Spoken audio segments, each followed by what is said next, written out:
శ్రోతలకు నా హృదయపూర్వక నమస్కారములు. భగవద్గీత శ్రీకృష్ణ భగవానునిచే మహాభారత కురుక్షేత్ర సంగ్రామములో అర్జునునకు ఉపదేశించబడినటువంటి ఆత్మజ్ఞాన గీత. ఇందులో 2వ అధ్యాయములో 41వ శ్లోకం వరకు మనం చెప్పుకోవడం జరిగింది. ఇప్పుడు 42, 43, 44 శ్లోకములు కలిపి చెప్పేసుకుంటున్నాం. అంటే ఇవన్నీ కూడా ఇంచుమించు ఒకే అర్థాన్ని ప్రస్తావిస్తూ ఉన్నాయి. కనుక 2వ అధ్యాయము 42, 43, 44 శ్లోకములు ఇప్పుడు చెప్పుకునే ప్రయత్నం చేద్దాం. యామిమాం పుష్పితాం వాచం ప్రవదంచ విపశ్చితః వేదవాదరతాః పార్థ నాణ్యదస్తితి వాదినః. 42వ శ్లోకం. 43 కామాత్మానః స్వర్గపరా జన్మకర్మ ఫలప్రదాం క్రియా విశేష బహుళాం భోగైశ్వర్య గతిం ప్రతి. ఇది 43వ శ్లోకం. 44వ శ్లోకం. భోగైశ్వర్య ప్రసక్తానాం తయాపహృత చేతసాం వ్యవసాయాత్మికా బుద్ధి సమాధౌ న విధీయతే. వ్యవసాయాత్మికా బుద్ధి సమాధౌ న విధీయతే. అంటే ఈ 3 శ్లోకములు కూడా ఇంచుమించు ఒకే అర్థాన్ని చెబుతున్నాయి. ఈ 3 శ్లోకాలు. ఈ 3 శ్లోకాలకు ముందు ఇక్కడిప్పుడు 43వ శ్లోకంలో అంటే 44వ శ్లోకంలో చివరిలో వ్యవసాయాత్మిక బుద్ధి అన్నారు. వ్యవసాయాత్మిక బుద్ధి అంటే నిశ్చయమైనటువంటి బుద్ధి. ఇప్పుడు నిశ్చయాత్మక బుద్ధి లేని వారి స్వభావం ఎలా ఉంటుందో ఈ 3 శ్లోకాల్లో చెప్తున్నారన్నమాట. యామిమాం పుష్పితాం వాచం ప్రవదంచ విపశ్చితః వేదవాదరతాః పార్థ నాణ్యదస్తితి వాదినః కామాత్మనః స్వర్గపరా జన్మకర్మ ఫలప్రదాం క్రియా విశేష బహుళాం భోగైశ్వర్య గతిం ప్రతి. భోగైశ్వర్య ప్రసక్తానాం తయాపహృత చేతసాం వ్యవసాయాత్మికా బుద్ధి సమాధౌ న విధీయతే. ఇది కృష్ణ భగవానుడు అర్జునుడికి చెప్పినటువంటి శ్లోకములలో ఇప్పుడు 3 శ్లోకములు 2వ అధ్యాయము 42, 43, 44 శ్లోకములు. ఒకే అర్థాన్ని స్ఫురించటం చేత ఈ శ్లోకాలు చెప్పుకోవటం జరుగుతుంది. ఈ శ్లోకముల యొక్క అర్థం ఏంటో తెలుసుకునే ప్రయత్నం చేద్దాం. ఇప్పుడు ఈ శ్లోకములలో ఓ అర్జున, పార్థ అంటే ఓ అర్జున. ఎక్కడ? యామిమాం పుష్పితాం వాచం ప్రవదంచ విపశ్చితః 42వ శ్లోకంలో వేదవాదరతాః పార్థ నాణ్యదస్తితి వాదనః. ఓ పార్థ, ఓ అర్జున అని ఆయన చెబుతున్నారు. వేదవాదరతాః వేదమునందు, వేద అంటే వేదవాదరతాః వేదవాదరతాః. మీరు ఆ పదాలను చూసుకుంటే తెలిసిపోద్ది. వేద అంటే వేదములు, వేదములు అంటే శాస్త్రములు, పురాణములు, ఇతిహాసములు, మనకు వచ్చిన ఆధ్యాత్మిక సాహిత్యం అంతా, ఉపనిషత్తులు ఏదైనా వేదముల నుంచే వచ్చింది. అన్ని రకాల కర్మకాండలు అంటే కర్మయోగం, భక్తి యోగం, జ్ఞానయోగం. ఈ కర్మకాండ, ఉపాసనాకాండ, జ్ఞానకాండ అంటారు. కాండ అంటే ఏం లేదు, మొక్కలకు ఉండేటువంటి శాఖలోని, కొమ్మలోని. అలా విభాగములు అన్నమాట. అంటే ఒకే మొక్కకున్న అనేక విభాగములను మొక్కల్లో ఉన్నటువంటి దాన్ని కాండము అంటారు. అనేక కొమ్మలుగా వెళ్తూ ఉంటాయి. మొక్కల మానుని కాండము అంటారు. దాని నుంచి విభజించబడినటువంటి కొమ్మలను కాండములు అంటారు. మనకు అందినటువంటి సాహిత్యం అంతా కూడా వేదము నుంచి వచ్చింది. వేదము అంటే ఏంటి? వేదములు అన్నప్పుడు ఏంటి అంటే తెలుసుకొనదగినవి వేదములంటే అంతే. అన్ని విషయాలు ఉన్నాయి అందులో, తెలుసుకోదగినటువంటి అన్ని విషయాలు ఉన్నాయి. అంటే శరీరపరమైనటువంటి జీవితం జీవిస్తూ శరీరము నేనే అని భావించుకున్నటువంటి సామాన్య మానవులైనటువంటి వాళ్ళు ఎలా ప్రవర్తించాలి, ఆ సామాన్య మానవుడికి ఉండేటువంటి మనోలక్షణములేంటి, ఆ మనోలక్షణములను ఎలా సరిదిద్దుకుంటూ మనసును ఎలా పెట్టుకుంటూ జాగ్రత్త పరుచుకుంటూ ఎలా ప్రవర్తించాలి, అసలు ఈ శరీర మనస్సులకు ఆధారమైనటువంటి మూలశక్తి ఏంటి, మనలో ఉన్న ప్రాణశక్తి ఏంటి, ఆ ప్రాణశక్తిని ఎలా గ్రహించాలి.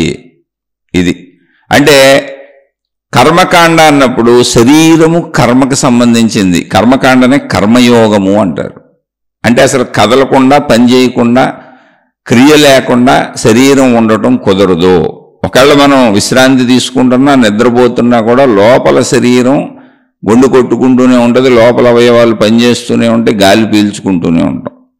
లేదు మెలకువలో ఉన్నాం, ఇప్పుడు మనం ఒకవేళ మెలకువలో ఉన్నాం అనుకోండి, మెలకువలో ఉంటే మొత్తం మనమే పనిచేస్తూ ఉంటాం, కదులుతూనే ఉంటాం. మెలకువ అంటేనే మన ఎరుకలో మన స్పృహలో శరీరంతో కలిసి శరీరము నేనే అన్న భావంతో మన శరీర మనస్సుల కలయికతో ప్రపంచాన్ని గుర్తిస్తూ అనుభవిస్తూ గడుపుతూ ఉంటాం. ఇక్కడ గుర్తించటం ప్రపంచాన్ని, దాని నుంచి గ్రహించే ప్రయత్నం చేయటం, వాటిని అనుభవించటం, ఆ అనుభవాన్ని జ్ఞాపకంగా నెమరు వేసుకోవటం, ఇలా జీవితం గడుస్తూ ఉంటుంది. అంటే మొత్తం కర్మలతోనే ఉంది. శరీరము కదులుతూ ఉంటుంది, మనసు కదులుతూ ఉంటుంది. ఇది కర్మయోగము. అయితే భక్తి యోగము అంటే ఏంటి అంటే మనసు ఒకదాని పట్ల ఆకర్షితం అవుతుంది, అది మనోలక్షణం. శరీరం నిరంతర క్రియాత్మకంగా ఉంటుంది, కర్మతో కూడే ఉంటుంది, శరీరం పనిచేయాల్సిందే. భక్తి అంటే మనస్సు ఊహించుకుంటూ ఉంటుంది, భావనా రూపంలో ఊహలతో ఉంటుంది, అది భక్తి యోగం. ఈ భక్తి యోగం అనేది ఎప్పుడు కూడా భావనా రూపం, మనోరూపం, అది ఊహారూపం. భక్తి అంతా మనస్సులో మానసికంగా నడిచేది. అంటే భక్తిలో ప్రధానమైన పాత్ర పోషించేది మనస్సు, దానికి అనుగుణంగా కదిలేది శరీరం. కర్మయోగంలో ప్రధాన పాత్ర పోషించేది శరీరము, ఆ శరీరాన్ని కదిపేది మనస్సు. జ్ఞానయోగము అన్నప్పుడు జ్ఞానయోగములో ప్రధాన పాత్ర పోషించేది జ్ఞానము, బుద్ధి. మనస్సుని శరీరాన్ని అదుపులో ఉంచుతుంది. మనసు శరీరాలతో అసలు పనిలేని స్థితికి కూడా తీసుకెళ్తుంది. అదే మోక్షము. ఈ జ్ఞానయోగం మోక్షానికి దారితీస్తుంది. కర్మయోగము ఫలితములను తీసుకుంటూ ఉంటుంది. ఫలితములను ఆశించి, అంటే భక్తి యోగం అన్నప్పుడు మనసు ఫలితములను ఆశించి పనిచేస్తూ ఉంటుంది. అయితే ఇక్కడ కర్మయోగము, భక్తి యోగము, జ్ఞానయోగము మూడు చెప్పబడినాయి. అంటే మనిషి జీవించాలి కనుక శరీరపరమైన జీవితం ఎలా జీవించాలి, ఎలా జీవిస్తే మనిషి అన్నిటినీ పొందగలుగుతాడు, ఎటువంటి సత్కర్మలు చేయాలి, ఎటువంటి పుణ్యకార్యములు చేయాలి, ఏ ఏ కార్యములు చేస్తే మనిషి ఏమేమి పొందుతాడు, ఇటువంటివన్నీ కూడా వేదములలో చెప్పబడినవి. అంటే కర్మకాండ చెప్పబడింది, మనసుకు సంబంధించినటువంటి ఉపాసనాకాండ. ఉపాసన అంటే సాధనలు, ఏమేం చేస్తే ఏం లభిస్తాయి అనేటువంటి భక్తి. అది ఉపాసన అంటే మానసిక సంబంధమైన ఉపాసన భావన, భక్తి కాండ, అది భక్తి యోగము. అది చెప్పబడింది. మనస్సు భక్తులకు అతీతముగా మనలో ఉన్న ప్రాణశక్తి సంబంధిత, సృష్టి శక్తి సంబంధిత, విశ్వశక్తి సంబంధిత ఆత్మజ్ఞానము, ఆత్మశక్తిని గూర్చిన జ్ఞానము చెప్పబడింది. నువ్వు ఆత్మశక్తి స్వరూపుడు అని. అది మోక్షము. మూడు చెప్పబడినాయి. అంటే శరీరముతో ఎలా ఎలా ప్రవర్తించుకుంటూ నువ్వు నడుచుకుంటూ వెళితే మోక్షం వరకు ప్రయాణిస్తావో అది మొత్తం వేదములలో. వేదములు అన్నప్పుడు తెలుసుకొనదగినవన్నీ, మొత్తం మనకి భూమి మీద అందుతున్నటువంటి జ్ఞాన సంపద, ఆధ్యాత్మిక జ్ఞాన సంపద అంతటికి ఆధారము వేదములు. దాని నుంచి గ్రహించిన వాళ్ళు తమ సొంత బాణీలో వాటిని చెప్పొచ్చు. ఇప్పుడు నేను అనేక పుస్తకాలు చదివాను, అనేక గ్రంథాలు చదివాను. ఇప్పుడు భగవద్గీత మహానుభావుడైన కృష్ణ భగవానుడు చెప్పింది. ఈ భగవద్గీతని కొన్ని వేల మంది మహానుభావులు వేల రకాలుగా వాళ్ళ అనుభూతులు, అనుభవాలు, జ్ఞాన సంపదని ఇందులో రంగరిస్తూ వాళ్ళు గ్రహించిన సారాన్ని చెప్పారు. నేను మళ్ళీ ఆ 1000 మంది మహాత్ములు చెప్పిన దాంట్లో నాకు దొరికిన కొన్నింటిని చదువుకొని నేను మళ్ళీ నాకు సంబంధించి నేను గ్రహించిన నా విశ్లేషణ చెబుతున్నాను. ఇలా ఎప్పటికప్పుడు ఎవరు ఏం చెప్పినా వీటికి మూలము వేదములు. వేదములు అంటే ఆదిలో ఉన్న మానవులు తెలుసుకుని అందించిన సత్యములు. మానవ జాతికి అలా అందించబడుతూ వస్తుంది. ఆ వేదములలోని సారమునే గ్రహించినటువంటి మహాత్ములు అందరూ కూడా కాలగమనంలో మళ్ళీ దేశ కాల పరిస్థితులకు తగ్గట్టు, వాళ్ళు నివసించేటువంటి ప్రాంతములకు తగ్గట్టు, వాళ్ళు నివసించే ప్రాంతములో ఉండేటువంటి భాషలకు తగ్గట్టు ఆ భాషలలో ఆయా ఉపమానములతో ఆయా విధానములుగా అక్కడ ప్రజలకు అర్థమయ్యే రీతిలో వారు తమ సొంత విశ్లేషణను కలిపి చెబుతున్నారు. కానీ సారం అదే, సత్యం అదే, మూల శ్లోకం అదే. నేటి దేశకాల పరిస్థితులకు అన్వయించుకుంటున్నాం. ఇందులో ముఖ్య విషయం ఏంటి ఇక్కడ గ్రహించాల్సింది? ఇప్పుడు ఈ 3 శ్లోకాలు కలిపేందుకు చెప్పుకుంటున్నాం అంటే దీనికి ముందు శ్లోకాలలో కూడా చెప్పారు. దీనికి ముందు శ్లోకాలలో వ్యవసాయాత్మిక బుద్ధి అనేటువంటిది వచ్చింది. దీనికి ముందు శ్లోకంలోనే ఉంది. ఎవరైనా ఇప్పటి వరకు సిరీస్గా వింటున్న వాళ్ళు లేదా వినని వాళ్ళు ఒకసారి వెనక శ్లోకాలు వింటే అక్కడ ఏం చెప్పుకున్నామో అర్థమవుతుంది.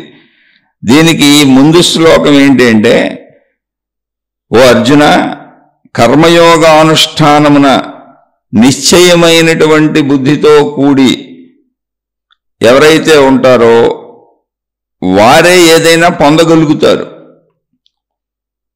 బుద్ధి నిశ్చయము లేని వాళ్ళకే బుద్ధులు పలు విధములుగా ప్రయాణిస్తూ ఉంటుంది. అదే మనసు, కోరిక పలు విధములుగా పోతూ ఉంటుంది. ఆ కోరికలు అనంతములుగా పోతానే ఉంటాయి. కానీ ఎవరికైతే బుద్ధి నిశ్చయం ఉంటుందో, అంటే స్థిర బుద్ధి ఉంటుందో, ఏకాగ్ర బుద్ధి ఉంటుందో వాళ్ళు మాత్రమే దైవము పట్ల ఆసక్తి కలిగి ఉంటారు. ఇక్కడ దైవము పట్ల ఆసక్తి అంటే ఏంటి? అసలు దైవం పట్ల ఆసక్తి లేని వాళ్ళు ఎవరున్నారు? ప్రపంచవ్యాప్తముగా మతములన్నీ దైవములకు సంబంధించినవే. ఎన్ని మతాలుంటే అన్ని. ఆచార సాంప్రదాయాలు, విధానములు, పద్ధతులు వాళ్ళు పాటించేవన్నీ వేష భాషలో రకరకాల వేషాలు. అంటే వేషములు అంటే వారు ధరించేటువంటి దుస్తులు, వాళ్ళు పెట్టుకునే బొట్లు, వాళ్ళు ధరించేటువంటి దైవీ సంబంధిత ఆభరణములు అనేక రకాలు ధరిస్తూ ఉంటారు. రకరకాల మతాల వారు రకరకాలుగా వేషభాషలు వేసుకుంటారు. మనకు తెలిసిపోద్ది వీళ్ళు పలానా మతస్థులు, వీళ్ళు పలానా మతస్థులు, వీళ్ళు పలానా మతస్థులని. ఎందుకని వాళ్ళ వేషభాషలు చెప్పేస్తూ ఉంటాయి వాళ్ళు ఏ మతస్థులు. అలా అనేకం తయారు చేసుకున్నారు. ప్రతి ఇంట్లో వారు ఏదో ఒక మతమునకు చెందిన వారే. ఏదో ఒక మతమునకు అంటే మతము ఒక దైవమునకు సంబంధించిందే. అంటే ప్రతి ఇంట్లోనూ మతం ఉన్న ప్రతి ఇంట్లోనూ దైవం ఉండటం జరిగింది. అందరూ దైవ విధానంలోనే సాగుతున్నారు. కానీ స్థిర నిశ్చయ బుద్ధి లేని వారు దైవమునందు ధ్యాస నిలపలేరు. స్థిర బుద్ధి ఉన్న వారికే దైవ ధ్యాస కలుగుతుంది అంటున్నాడు. మరి అందరిళ్లలో దైవం ఉందిగా, వాళ్ళకి స్థిర బుద్ధి లేదా? అందరూ మతాలకు ఆధారమే దైవంగా. వాళ్ళు పాటించే ఆచార సాంప్రదాయాలు, వ్యావహారిక వేషభాషలు అన్నీ కూడా మతపరమైనవి. తెలిసిపోతున్నాయి వీళ్ళు పలానా మతస్థులని, వీళ్ళు పలానా దైవాన్ని అనుసరిస్తారని. బాహ్యంగా బాహాటంగా అని తెలుస్తుంది. వాళ్ళు చెప్పకపోయినా కూడా వాళ్ళ వేషధారణ చూసి తెలిసిపోతుందిగా. అలాగే ప్రార్థనాలయాలు నిర్మించుకున్నారు, ప్రతి ఇంట్లోనూ ప్రార్థనలు చేసుకుంటున్నారు ఆయా మతాల ప్రకారం. మరి వీళ్ళకి స్థిర నిశ్చయ బుద్ధి లేదా అంటే ఖచ్చితంగా లేదు. అందుకే మనం ఈ భగవద్గీత చెప్పుకోవాల్సి వచ్చింది. అందుకే కృష్ణ భగవానుడు భగవద్గీతను అర్జునుడికి బోధించారు. మళ్ళీ మనం ఆ భగవద్గీతను మననం చేసుకుంటూ వెళ్తున్నాం. ఇలాంటి ఎన్నో జ్ఞాన గ్రంథాలు చెప్పుకుంటాం. ఎందుకని? స్థిర బుద్ధి కోసం. మరి మతాలు ఇళ్లలో అందరికీ దేవుళ్ళు ఉండటం ఏంటి? వీళ్ళు ఎందుకున్నారు ఈ దేవుళ్ళు? ఇక్కడ ఏం చేస్తున్నారు వీళ్ళంటే వేదములందు చెప్పబడినటువంటి ఇక్కడ వచ్చిందనమాట. ఈ 3 శ్లోకాల యొక్క అర్థాన్ని తెలుసుకుంటే ఇక్కడ కృష్ణ భగవానుడు ఏం చెప్పాడో చక్కగా తెలుస్తుంది. పార్థ, ఓ అర్జున, వేదవాదరతాహ, వేద అంటే వేదములంటే తెలుసుకోనదగినవి, మానవాళికి ముందు అంటే మొట్టమొదటిన వచ్చిన జ్ఞాన సంపద. అందుకని వేదాలు మేము రాసాము, వీటి మీద కాపీ రైట్ మాకుంది అని వాళ్ళ పేర్లు వేసుకోవాలి ఎవరో. వేదములను అంటే తమ అనుభవములను, ఆధ్యాత్మికపరమైన అనుభవ జ్ఞానమును గ్రహించినటువంటి మహనీయులు, మహాత్ములు ఆ అనుభవ జ్ఞానాన్ని తమ తోటి వారికి వారి యొక్క వాక్కు ద్వారా అందించుకుంటూ వచ్చేసారు. అప్పుడు లిపి తయారవ్వలేదు, భాష తయారవ్వలేదు, పుస్తకాలు తయారవ్వలేదు, రాయటానికి ప్రింటింగ్ చేయడానికి వ్యవస్థ లేదు. కేవలం మనిషి మనిషికి చెప్పారు. అలా తరతరాలుగా దాన్ని చెప్పుకుంటూ వచ్చారు. ఎందుకంటే అన్వేషణ ఎప్పుడూ సాగుతూనే ఉంది. ఆ వేదముల నుంచి కాలగమనంలో తర్వాత లిపి వచ్చింది, భాష వచ్చింది, రాయటం వచ్చింది, వాటిని నిక్షిప్తం చేయటం వచ్చింది. ముందు తాళపత్ర గ్రంథాల మీద రాశారు, అంటే తాటి ఆకుల మీద రాశారు, తర్వాత రాగిరేకుల మీద రాశారు, తర్వాత పేపర్ కనుక్కున్నారు, తర్వాత ప్రింటింగ్ వచ్చింది. ప్రింటింగ్ వచ్చినాక బుక్స్ ప్రింటింగ్ చేసేసారు. ఆ బుక్స్ ప్రింటింగ్ చేసిన దాన్ని ఇప్పుడు మనం చదువుకుంటున్నాం. ఇప్పుడు నాకు నిజంగా సంస్కృతం రాదు, నేను సంస్కృతం నేర్చుకోలేదు, స్వతహాగా నాకు అసలు సంస్కృతం ఎటువంటి పదాలు తెలియదు. కానీ ఎప్పుడైతే ప్రింటింగ్ వ్యవస్థ వచ్చిందో భగవద్గీత అనేటువంటిది మూలము సంస్కృతములో రచించబడి ఉన్నది. అటువంటి సంస్కృత గ్రంథమును, సంస్కృత పదములను ఎవరి భాషలోకి వాళ్ళు తర్జుమాలు చేసుకున్నారు. ఇప్పుడు నేను చెబుతున్నది తెలుగు భాషలో తర్జుమా చేయబడినటువంటి భగవద్గీత గ్రంథమును తీసుకొని అందులో సంస్కృత అక్షరాలను తెలుగు అక్షరాలలో, తెలుగు లిపిలో రాశారు. సంస్కృతమే అది, కానీ ఉచ్చారణ సంస్కృతమే, కానీ అవి తెలుగు అక్షరాలు, తెలుగులో ఉన్నాయి. అందువల్ల నేను చదవగలుగుతున్నాను, నాకు సంస్కృతం రాదు. మళ్ళీ దానికి తెలుగులో అర్థములు రాశారు మహానుభావులు. అంటే సంస్కృత అక్షరాలను, సంస్కృత ఉచ్చారణను తెలుగు లిపిలో, తెలుగు అక్షరాలతో రాసి ఇలా ఉచ్చరించాలి అని వాళ్ళు చెప్పి ఆ సంస్కృత పదములకు అర్థాలను తెలుగులోనే చెప్పారు.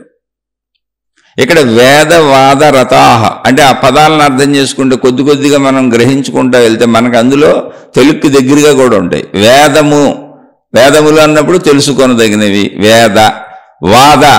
వాదము అంటే చెప్పుట, వాదించుట, అంటే ప్రసంగించుటకు, చెప్పుటకు, వాదించుటకు, అంటే ఇది సత్యము ఇది అసత్యము అనేటువంటి విషయములు వివరించుటకు అవసరమైందాన్ని వాద అనే పదం సూచిస్తుంది. రతాహ, రతి అంటే అందులో మునిగిపోయి రమించేవారు, ఆనందించేవాళ్ళు. రతిక్రీడలు అంటాం. స్త్రీ పురుష సంయోగమును రతిక్రీడ అంటారు. ఎందుకంటే వాళ్ళు అనుభవిస్తూ, అందులో రమిస్తూ, ఆనందిస్తూ వాళ్ళ లోకంలో వాళ్లే ఉంటారు, పరస్పృహ ఉండదు. అలా వేదవాద రతాహ, వేదములలో ఉన్నటువంటి విషయాలను తీసుకొని వాటిని చెబుతూ, వాటిని తెలుసుకుంటూ, వాటిలోనే మునిగిపోయి రమిస్తూ ఉండేవాళ్ళు ఎవరున్నారో. అయితే ఏంటి ఆ విషయాలు? మరి అందరికీ దేవుడు ఉన్నాడు కదా, అన్ని మతాల్లో దేవుడు ఉన్నాడు కదా, అందరిళ్లలో దేవుడు ఉన్నాడు కదా, మనుషులందరూ మామూలుగానే ఎందుకున్నారు, అందరూ మోక్షాన్ని ఎందుకు పొందలేదు అంటే అందరూ దేవుడు ఉన్నాడని వెళ్తున్నారు, మతాల్లో వెళ్తున్నారు, కానీ వాళ్ళు ఎక్కడున్నారు? కర్మకాండ యందు, భక్తి కాండ యందు, లేదా ఉపాసనా కాండ అంటారు దాన్ని. అంటే శరీర మనస్సుల యందు వేదములు చెప్పబడిన విషయములను ఆసక్తిగా తెలుసుకుంటున్నారు, ఆసక్తిగా చెబుతున్నారు. అంటే అటు గురువులు అలాగే ఉన్నారు, శిష్యులు అలాగే ఉన్నారు. ఆ విషయం ఇక్కడ తెలియజేయబడుతుంది. వేదవాదరతాహ అర్జున, వేదవాదరతులైనటువంటి అంటే వేదములందు ఏం చెబుతున్నారు వాళ్ళు? ఎటువంటివి చెబుతున్నారు? వేదములలో ఫలమును తెలిపిడి భాగములందు, ఇవి చేస్తే మీకు ఈ ఫలాలు వస్తాయి, మీకు ఈ లాభాలు వస్తాయి, మీకు ఇటువంటి లాభం జరుగుద్ది అనేటువంటి విషయములు ఏమున్నాయో, అంటే కర్మకాండ ఏముందో, ఉపాసనాకాండ ఏముందో, ఇదిగో ఈ పని చేస్తే మీకు ఈ లాభం వస్తుంది, ఇదిగో ఈ జపం చేస్తే ఈ లాభం వస్తుంది, ఈ మంత్రం చేస్తే ఈ లాభం వస్తుంది, ఈ తపస్సు చేస్తే ఈ లాభం వస్తుంది, అంటే నిరంతర లాభాపేక్షతో కూడినటువంటి విషయములు. ఒక మతం అని కాదు, అన్ని మతాల్లోనూ విషయములు ఏమున్నాయో ఆ విషయాలను, అంటే లాభ విషయాలను, ఫలం అంటే ఏంటి? లాభం. లాభ విషయాలను, లాభ ఫలములను తెలిపే విషయాలను, అంటే ఆ విషయములందు, ఆ భాగములందు. ఇప్పుడు వేదంలో ఎన్ని భాగాలు ఉన్నాయనుకున్నాం? కర్మకాండ, ఉపాసనాకాండ, జ్ఞానకాండ. కర్మకాండ ఏంటి ఏది పని చేస్తూ ఉంటాం దానికి ఫలితం కావాలి. ఏం ఫలితం కావాలి? నాకు లాభం కావాలి, నాకు సుఖాలు కావాలి, భోగాలు కావాలి, సంపదలు కావాలి, ఐశ్వర్యములు కావాలి, నేను ఎప్పుడు బాధలు పడకుండా ఉండాలి, నాకు రక్షణ కావాలి, నిరంతరం నేను హాయిగా ఉండాలి. భౌతికంలో అయినా మన ప్రయత్నం ఇంతే, భగవంతుడి దగ్గరైనా మన ప్రయత్నం ఇంతే, మతంలో అయినా మన ప్రయత్నం ఇంతే. అందుకే ఆచార సాంప్రదాయాలు పాటిస్తున్నాం. అందుకే ప్రతి ఇంట్లో దేవుడు ఉన్నా, ప్రతి ఇంట్లో మతం ఉన్నా, ప్రతి ఇంట్లో వాళ్ళు ఆచార సాంప్రదాయాలు పాటిస్తున్నా, వాళ్ళు వాళ్ళ వేష భాషలతోనే పలానా మతస్థులు మేము, పలానా దేవుడు తాలూకా అని మనకు తెలియజేస్తూ సమాజంలో తిరుగుతున్నా ఎందుకు ప్రపంచంలో మార్పు రాలేదు, ప్రజల్లో గుణమార్పు రాలేదు, శాంతి సామరస్యములు ఎందుకు నెలకొనలేదు అంటే వాళ్ళు జ్ఞానకాండ దాకా వెళ్ళలేదు, మోక్షం వరకు వెళ్ళలేదు. లాభాపేక్షతో కూడినటువంటి విషయములనే శాస్త్రముల్లోంచి తీసుకుంటున్నారు. అన్నింటిలోంచి శాస్త్రములు, పురాణములు, ఇతిహాసములు అంటే వేదములు అన్నింటికి మూలం. వేదములు అన్నారంటే మొత్తం జ్ఞానం, అన్ని మతాలలో అన్ని చోట్ల ఉన్న ఇప్పటి వరకు ఉన్న జ్ఞానం. ఎందుకని వేదములు అంటే తెలుసుకొనదగినవన్నీ, ఆధ్యాత్మికంలో తెలుసుకొనదగినవన్నీ, దైవీపరంగా తెలుసుకొనదగినవన్నీ వేదములే. వేదములు అనే దానికి అర్థం తెలుసుకొనదగినవి. అందులో లాభాపేక్షతో కూడిన విషయములనే తెలుసుకుంటున్నారు, వాటిని చెబుతున్నారు ఈ గురువులు, వాటిని ఆశిస్తూ తెలుసుకుంటున్నారు ఈ శిష్యులు. అలా సాగుతున్నారు మొత్తంగా ప్రజలు. వాళ్ళు వేదవాతరత అంటే వాళ్ళు ఆ ఇష్టము గల వాళ్ళు. నాణ్యదస్థితివాదిన అందు అంటే వాటిలో చెప్పబడినటువంటి స్వర్గాదుల కంటే అధికమైన ఫలము వేరొకటి లేదని వాళ్ళు వాదిస్తూ ఉంటారు. అంటే అందులో వాళ్ళు ఏం తీసుకుంటారు? వాళ్ళకి అవసరమైంది తీసుకుంటారు. స్వర్గం అంటే ఏంటి? నిరంతరం సుఖాలు, నాకు హాయిగా ఉండాలి, నాకు భోగం ఉండాలి, నాకు సుఖం ఉండాలి, నేను సంతోషంగా ఉండాలి, నేను నా వాళ్ళు బాగుండాలి, నా కుటుంబం బాగుండాలి. అంటే ఏం చేయాలి? రోజు పొద్దున్నే టీవీలు పెట్టండి, మీరు భక్తి కార్యక్రమాలు అని వస్తాయి. పొద్దున్నే అన్ని టీవీ ఛానల్స్లోనూ భక్తి కార్యక్రమాలకి ఒక అరగంట 20 నిమిషాలు టైం ఉంటుంది. అన్ని ఛానల్స్ పెడతాయి. అందులోకి వాళ్ళు రోజు ఇదిగో ఈ దీపం ఎలా వెలిగించి ఇన్ని ఒత్తులు, అన్ని మతాల వాళ్ళు చెబుతూ ఉంటారు ఆయా మతాల ప్రకారం ఇవి చేస్తే నీకు ఈ లాభాలు వస్తాయని. మళ్ళీ అవి గ్రంథాల్లోంచి ఉదహరించి చెబుతారు. ఏ ఏ గ్రంథాల్లో ఉన్నాయో, నీకు లాభాలు ఎలా వస్తాయో, ఆ గ్రంథం ఏం చెబుతుందో. ఆ గ్రంథాల్లో అంటే ఏంటి? మళ్ళీ వేదములు తెలుసుకొనదగినవి, వాటిల్లోంచి ఉదహరిస్తారంటే తెలుసుకొనదగినటువంటి జ్ఞానములలో, వేదములలో, శాస్త్రములలో, పురాణములలో, ఇతిహాసములలో, మహానుభావుల చరిత్రలలో, మహానుభావుల బోధలలో, మహాత్ములు అందించినటువంటి జ్ఞాన సంపదలో వాళ్ళు లాభాపేక్షతో కూడిన విషయముల వైపే మొగ్గు చూపుతూ ఉంటారు, వాటినే చెబుతూ ఉంటారు, వాటినే ఆచరిస్తూ ఉంటారు, వాటి కొరకే తపిస్తూ ఉంటారు, వాటిని వెతుక్కుంటూ ఉంటారు. అటువంటి వాళ్ళు కామాత్మనః అంటే కామము అంటే కోరికలతో నిండినటువంటి మనస్సు గలవారు.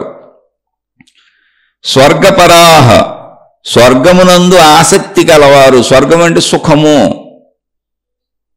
స్వర్గం అంటే ఏంటి? సుఖము. ఆ సుఖము మీద ఆసక్తి గలవారు. అవిపిశ్చతః వీళ్ళు ఎవరయ్యా అంటే అవివేకులు, తత్వము తెలియని అల్పజ్ఞానులు. ఇవన్నీ ఎందుకు చెప్పారు మరి? ఏమండి, ఇవన్నీ చెప్పబడి ఉన్నవే కదా, పాపం వాళ్ళు చేసుకుంటున్నారు. వేదములు, జ్ఞానం గ్రంథాలు అన్నింటిలోనూ చెప్పబడి ఉంది కదా, ఇవి చేస్తే అవి వస్తాయి, అవి చేస్తే ఇవి వస్తాయి, యజ్ఞయాగాదులు ఈ ఫలితాలు ఇస్తాయి, హోమాదులు ఆ ఫలితాలు ఇస్తాయి, మొక్కులు ఈ ఫలితాలు ఇస్తాయి, ఆ దేవుణ్ణి నమ్మండి, ఈ దేవుణ్ణి నమ్మండి అని అన్ని మతాల్లోనూ చెప్పబడి గ్రంథాలు లిఖించబడే ఉన్నాయి కదా, పాపం అయ్యే కదా వాళ్ళు చేసుకుంటున్నారు. మళ్ళీ వాళ్ళని అవివేకులు అంటారు ఏంటండి అంటే, నాయనా అన్ని శరీరానికి తప్ప దేనికి ఉపయోగపడవు. శరీరపరమైనటువంటి మంచి జీవితం జీవించడానికి అవసరమైనటువంటి కర్మకాండ శరీర పోషణ నిమిత్తమై కేవలము మంచిగా జీవించడానికి మాత్రమే పనికొచ్చేంత వరకు తీసుకోవాలి. అదే కర్మకాండను పట్టుకొని, అదే ఉపాసనాకాండను పట్టుకొని నిరంతర కోరికలు అంటే స్వర్గం అంటూ నిరంతర సుఖములు, భోగములు, ఆసక్తి, కోరికలు అంటే కష్టము ఉండని లోకము. నా ఇల్లు స్వర్గం అయిపోవాలి. లేదా స్వర్గంలో ఎక్కడో మళ్ళీ మనం ఊహించుకున్నటువంటి ఒక స్వర్గాన్ని సృష్టించుకొని ఆ స్వర్గంలో రంభ ఉంటుంది, ఊరవశ ఉంటుంది, మేనక ఉంటుంది, తిలోత్తమ ఉంటుంది. స్వర్గంలో అన్ని సుఖాలే ఉంటాయి. స్వర్గంలో అందరూ యవ్వన శరీరంతోనే ఉంటారు. అక్కడ ఎటువంటి అనారోగ్యాలు ఉండవు. నిరంతరం స్వర్గంలో సుఖభోగములు అనుభవించటమే, తాగటం, తందనాలాడటం, ఆ స్త్రీలతో కలవటం. ఒకసారి ఆలోచించండి, ఈ స్వర్గములలో రంభ, తిలోత్తమ, ఊర్వశి, మేనక స్త్రీలేనా నిరంతరం? అంటే స్వర్గంలో స్త్రీలకి పురుషులను రమింపజేసే స్త్రీలే తప్ప మరి భూలోకంలో ఉన్న స్త్రీలకు ఎవరున్నారు ఇక్కడ స్వర్గంలో? ఆలోచించండి. స్వర్గంలో స్త్రీలకు ఫెసిలిటీ ఉందా? స్వర్గంలో స్త్రీలు తాగి తందనాలాడి అక్కడున్న పురుషులతో భోగించటానికి రంభా, ఊర్వశి, మేనక, తిలోత్తమలాగా పురుషుల పేర్లు చెప్పలేదేంటి? అంటే ఈ రాసుకున్న వాళ్ళు మగవాళ్ళు, ఇది మగవాళ్ళ స్వర్గం. ఈ రచించిన వాళ్ళు మగవాళ్ళు. ఇవి రచించిన కాలంలో స్త్రీకి ఇంపార్టెన్స్ లేదు, స్త్రీ భోగ వస్తువు. ఒక తరంలో వెనకటి జీవితంలో అంటే మనిషి ఆటవిక జీవితం నుంచి, అడవి జీవితం నుంచి మానవలోకం నిర్మించుకుని మానవ నాగరికత జీవితం అంటే నేడు స్త్రీ పురుషులు సమానం. ఒకప్పుడు అసలు స్త్రీలను, బిడ్డలను కనాలంటేనే కనకుండా అబార్షన్లు చేయించేసుకునేవాళ్ళు, పురుషులకు ప్రాధాన్యత ఇచ్చేవాళ్ళు. స్త్రీలను అణగదొక్కినటువంటి సమాజం మంది. ఇప్పుడు స్త్రీ పురుషులు సమానం అనేటువంటి స్థితికి జ్ఞానం నేర్చుకుని వచ్చింది. ఇద్దరు ఒకటేనా? అసలు స్త్రీ లేకపోతే పురుషుడు ఎక్కడ ఉంటాడు? జన్మ ఎక్కడుంది? స్త్రీనే కదా పురుషుడికి జన్మ ఇవ్వాలి. అయితే అక్కడ స్త్రీకి అంటే ఒక సుకుమార శరీరం ఉండటం, స్త్రీ గర్భాన్ని ధరించటం, గర్భం ధరించిన సమయంలో స్త్రీ ఏ పనులు చేయలేకపోవటం, దాని వలన స్త్రీ ఎవరో ఒకరిపై ఆధారపడవలసిన జీవితం ఉండటం, అలా స్త్రీ పురుషుడిపై ఆధారపడినటువంటి సుకుమార సౌశీల్య మానసిక శరీర భావములు ఉండటం. శరీరము సుకుమారమైందే, కఠినమైన కార్యములు చేయలేనితనం. మనసు సుకుమారమైందే, ప్రకృతి రీత్యా బిడ్డలకు జన్మనిచ్చేటువంటి స్థితిలో అసలు స్త్రీ ఏమీ చేయలేదు, ఎవరో ఒకళ్ళు రక్షించాలి. అప్పుడు ఖచ్చితంగా పురుష ఆదరణ కావాలి. అటువంటి స్థితిలో స్త్రీ అణిచివేయబడుతూ వచ్చింది, అణచివేతను ఒప్పుకుంటూ వచ్చింది. అందుకని గ్రంథాలన్నీ పురుషులు రచించినవి. మీరు అత్యధిక గ్రంథాలలో పురుషులే ఉంటారు, పురుషుల యొక్క వివరణలే ఉంటాయి. ఇప్పుడు స్వర్గంలో కూడా పురుషుల స్వర్గమే ఉంది. అక్కడ ఆ స్వర్గంలో స్త్రీలు వెళ్తే ఏంటనేది ఉండదు. ఎందుకు ఉండదంటే పురుషులు రాశారు అంతే. అందుకని దాన్ని మనం ఊహాస్వర్గం, రంభా, ఊర్వశి, మేనక, తిలోత్తములతో కూడిన స్వర్గం కాదు మనకు. ఇక్కడ మన ఇల్లు స్వర్గము అనేటువంటి భావాన్ని తీసుకోవాలి. ఇప్పుడు అన్ని చోట్ల చూడండి, మీరు ఎక్కడికి వెళ్ళండి, ఏ ప్రార్థనాలయంకి వెళ్ళండి, మా ప్రార్థనాలయంకి వస్తే ఇవి చేస్తే మీకు ఈ లాభాలు వస్తాయి, మీకు ఈ మొక్కులు మొక్కుంటే ఇవి తీరిపోతాయి, ఇవి చేస్తే ఇవి వస్తాయి, ఇవి చేస్తే ఇవి వస్తాయి, తాళ్ళు, తాయెత్తులు, ఉంగరాలు, రంగురాళ్ళు అన్నీ అమ్మేస్తుంటారు. జాతకాలు, జ్యోతిష్యాలు, గ్రహశాంతులు, అన్ని మతాలలో అన్ని రకాలు. ఇవన్నీ ఏంటి? ఇవన్నీ మళ్ళీ అందులో వచ్చినాయే, చెప్పబడినాయి. అయితే ఎందుకు చెప్పబడినాయి? మరి చెప్పబడినవే కదా వాళ్ళు తీసుకుంటున్నారంటే, మానవుడు ధర్మపరమైనటువంటి జీవితాన్ని గడపడానికి అనువుగా శరీర భావములో ఉన్న మానవుడు కూడా దైవీ భావంను వదలకుండా, మనోభావంలో ఊహల్లో సాగిపోయేటువంటి మానవుడు కూడా దైవీ భావాన్ని వదలకుండా దైవీ సంబంధిత సద్భావాలను పట్టుకొని ఆ సద్భావాలతో దైవీ సంబంధిత కార్యము అంటే శరీరము కార్యప్రధానము కనుక శరీరంతో కార్యములు, దైవ కార్యములు చేస్తూ అంటే ఏదో ఒక ఆచార సాంప్రదాయ విధాన పద్ధతులు పాటిస్తూ దైవాన్ని అలా శరీరంతో గుర్తుపెట్టుకుంటాడు. మనోభావంలో ఉపాసనాకాండ, భక్తికాండ అంటే మనసు ఊహలలో భగవతత్వాన్ని పెట్టుకొని ఆ ఉపాసన, ఆ భక్తితో చేసుకుంటూ అక్కడ కూడా దైవాన్ని మర్చిపోకుండా ముందుకు సాగితే ఆ దైవం ఏంటి, ఆ శక్తి ఏంటి, ఆ దైవశక్తి ఏంటి అని తెలుసుకునే జ్ఞానకాండ దాకా ప్రయాణం చేస్తాడు. మనిషిని అలా ప్రయాణింప చేయటానికి మొట్టమొదటిలోనే మనిషికి అర్థం కాదు కనుక మనిషిని ఒక్కొక్కడుగు ముందుకు వేయించడానికి చేయించబడిన, ఏర్పాటు చేయబడిన ధర్మ వ్యవస్థది. మళ్ళీ ఆ ధర్మ వ్యవస్థలో నిజంగానే కర్మయుత శరీరం కలిగినటువంటి మనం జీవించే జీవన విధానంలో మంచిగానే జీవించాలి. 100 ఏళ్ళు జీవిస్తాం ఇక్కడ. కాబట్టి దైవపరంగా అంటే మతాలు ఏం బోధిస్తాయి, దేవుళ్ళు ఏం బోధిస్తారు, మార్గాలు ఏం బోధిస్తాయి, గురువులు ఏం బోధిస్తారంటే శరీరంతో కర్మకాండ చేయకుండా, ప్రయత్నం చేయకుండా, సంపాదించకుండా, తినకుండా, పంచేంద్రియ సుఖాలు అనుభవించకుండా, కుటుంబం ఏర్పరుచుకోకుండా ఇక్కడ బ్రతకడం కుదరదు. కుటుంబం నువ్వు ఏర్పరుచుకోక్కర్లా, నువ్వు పుట్టావంటేనే కుటుంబం ఉంది. నువ్వు తల్లిదండ్రులకు పుడతావు, పుట్టినోళ్ళకే ఇది చెప్పేది, పుట్టినోళ్ళకి ఎవరు చెబుతారు. కాబట్టి నీ కుటుంబం ఉంది. ఆల్రెడీ తల్లిదండ్రులే నీ కుటుంబం. అక్కడి నుంచి మళ్ళీ నువ్వు తల్లిదండ్రులు అవుతావు, మళ్ళీ నీకు పిల్లలు వస్తారు. ఇలా కుటుంబ వ్యవస్థ సాగుతూనే ఉండే ఈ ప్రపంచంలో నువ్వు ధర్మంగానే బతకాలి. అందరూ నాలాంటి వాళ్ళని స్పృహను ఎరుకను కలిగిస్తూ నువ్వు ధర్మంగా ఎలా బతకాలో, కర్మలు ఎలా చేయాలో, అంటే ప్రయత్నాలు ఎలా చేయాలో, ఎలా సంపాదించుకోవాలో, ఎలా వాటిని అనుభవించాలో ఆ ధర్మతను, ఆ మంచిని వేదములు చెప్పినాయి. వేదములు అంటే సకల గ్రంథములు, జ్ఞాన గ్రంథములు. అందులో వాటిని పాటించాలి. అయితే భక్తి అన్నప్పుడు, ఉపాసనాకాండ అన్నప్పుడు ఏ భగవంతుణ్ణి, ఏ మతంలో మనం ఎవరిని ఆరాధిస్తున్నామో ఆ భగవంతుడి వైపు మనకు అనేక ఊహలు సాగుతాయి. అలాగే మనం శరీరంతో కర్మకాండ చేసేటప్పుడు ఒక్కొక్క మతస్థులు ఒక్కొక్క రకమైన ఒక్కొక్క విధానాలను, అక్కడ దేశకాల పరిస్థితులను బట్టి ఆచార సాంప్రదాయాలను, ఉపాసనాకాండను అంటే సాధనాకాండను పెట్టుకున్నారు. శరీరంతో ఇవి చేయాలి, ఇలా ప్రయత్నించాలి, ఇలా చెయ్యాలని. అలా మనం చేస్తే సద్భావనలు మనసుకు హత్తుకుంటాయి కనుక ఇది చేస్తే ఇది వస్తుంది, ఇది చేస్తే ఇది వస్తుంది అని సాధనా క్రియలు చెప్పారు.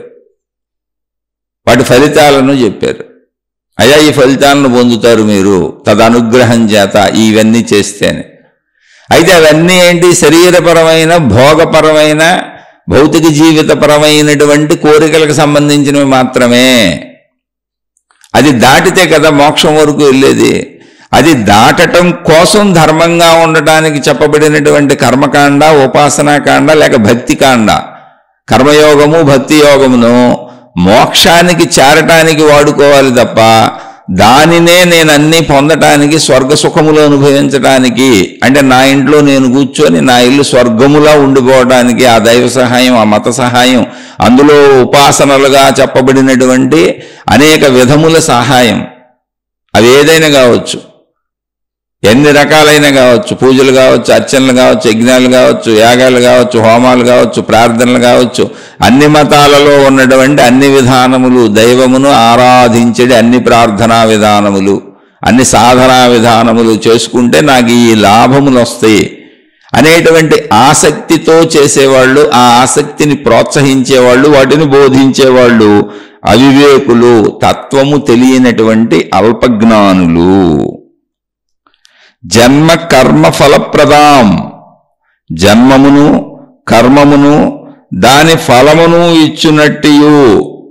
జన్మ కర్మ ఫలప్రదాం అంటే జన్మించిన మనం కర్మలు చేస్తూ ఆ కర్మల ద్వారా ఫలాలను పొందేటువంటి, కర్మఫలములను ఇచ్చేటువంటి భోగైశ్వర్య గతిం ప్రతి, భోగములను ఐశ్వర్యములను ప్రసాదించేటువంటి, సంపాదించుటకు అవసరమైనటువంటి క్రియా విశేష బహుళాం అంటే అనేక క్రియలు, క్రియ అంటే క్రియలు, అనేక క్రియలు, విశేష క్రియలు అంటే వివిధ కర్మకలాపములతో కూడినటువంటి అనేక క్రియలు చేయటం ద్వారా నాకు భోగైశ్వర్యములు రావడానికి అవసరమైన అనేక కర్మలు చేయటం ద్వారా, ఎక్కడ అవన్నీ గ్రంథములలో చెప్పబడినటువంటివి, మళ్ళీ ఎక్కడి నుంచో తెచ్చుకోవాలా. అయితే అవి ఎందుకు చెప్పండి చెప్పాను, కర్మ సద్బుద్ధితో చేయాలి, భక్తి సద్బుద్ధితో చేయాలి, దేనికి? జ్ఞానాన్ని పొందడానికి చేయాలి. కానీ కర్మ చేయకుండా, భక్తి చేయకుండా జీవించడం కుదురుతుందా అంటే శరీరం అసలు కదలకుండా కుదరదే, మనసు ఊహించకుండా కుదరదే. శరీర కర్మే కర్మ, ఆ కర్మ వలన ఫలితములు వస్తాయి. మనసు ఊహ శరీర కర్మను చేయిస్తుంది, అదే మనసు ఊహే భక్తి. ఆ విషయంపై ఆసక్తి భక్తి.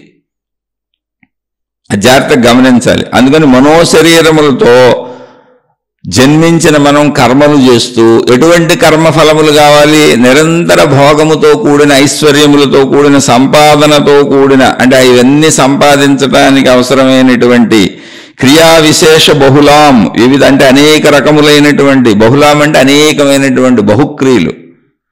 ఆ కర్మకలాపములు ఏమన్నాయో అవన్నీ వాటి కోసం ప్రయత్నిస్తూ వాటన్నిటితో కూడినట్టిది అయినటువంటి పుష్పితాం ఫలప్రదము. ఇక్కడ గమనించాలి, ఫలప్రదము కాని కేవల పుష్పముల వలె చూపులకు మాత్రమే రమ్యమై ఉండునదియు. అదే గమనించేది. ఇప్పుడు కోరికలన్నీ తీరతాయి, నీ కోరికలు తీరతాయి, ఇక్కడ ఇవి చేస్తే కోరికలు తీరతాయి, అవి చేస్తే కోరికలు తీరతాయి. నీకు రూపాయి దేవుడికి ఖర్చు పెడితే దేవుడు నీకు 10 రూపాయలు ఇస్తాడు. కాయరా జకాయ్, రూపాయికి 10, రూపాయికి 100, రూపాయికి 1000 అనేటువంటి చెప్పేవాళ్ళు బోల్డ్ మంది ఉన్నారు ఇక్కడ. మీరు పలానా రండి, పలానా ఇది చెయ్యండి. ఎంతోమంది మహాత్ములు, ఎంతోమంది మహనీయులు, గురువులు అనిపించుకునేవాళ్ళు ప్రజలను అనేకం అమ్మి, అంటే దైవం పేరు మీద దైవానికి సంబంధించిన అనేకం అమ్మి డబ్బు చేసుకుంటున్నారు. మీరు ఇదిగో ఇవి కొనుక్కొని మీ ఇంట్లో పెట్టుకొని ఇవి చేసుకుంటే మీకు లాభాలు వస్తాయి.